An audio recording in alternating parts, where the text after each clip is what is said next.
So causes of anxiety disorder, again, genetic predisposition.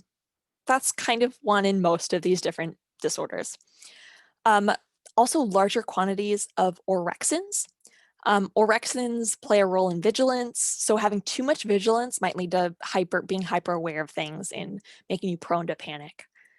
But also having an overactive amygdala. So if you remember, amygdala is that fear processing center. So Amy the almond, who's like, here's the emotion you should feel, like that's a snake, feel fear. Having that being overactive and being like, oh, feel fear for that and that and that and that, and being fearful of everything might lead you to something like anxiety disorder. There's also some cognitive causes as well.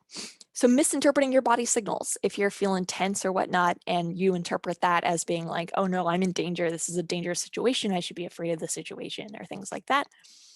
Having schemas about things, so learning like the world's a dangerous place, and so then even ordinary experiences begin to look dangerous.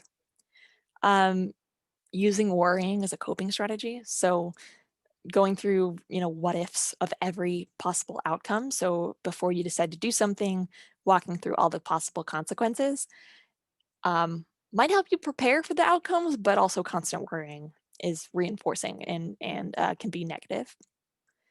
But there are also some environmental factors as well. So again, some sort of stressful life event. If something happens, you might start to worry that something like that is going to happen again. Having lower socioeconomic status. In fact, with a low SES, you're almost twice as likely to be diagnosed with anxiety. And then lastly, disrupted social connectivity. So things like not really having a good friend group or kind of feeling socially isolated might kind of lead you into an anxiety disorder as well. Treatment-wise, again, medicines, starting off with biological. Antidepressants are often also used to treat anxiety. They're also the most commonly prescribed medication for anxiety. There are some anti-anxiety medications though as well, benzodiazepines. So you might have heard of like Valium, for instance, or Xanax. And the way that these work is they facilitate the action of GABA. GABA is an inhibitor neurotransmitter. So by helping out that inhibition, it kind of helps you inhibit those negative thoughts and those worrying feelings. But one of the most effective is psychological therapies. So again, cognitive behavioral therapy, CBT.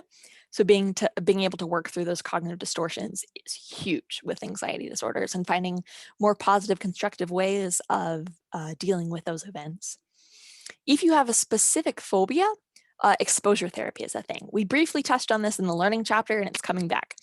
So things like systematic desensitization, we talked about pairing your phobia with something relaxing or pleasant, or just exposing yourself to a ton of that thing so you start to unlearn that association that that thing is negative, might help you start to improve or get better with that phobia.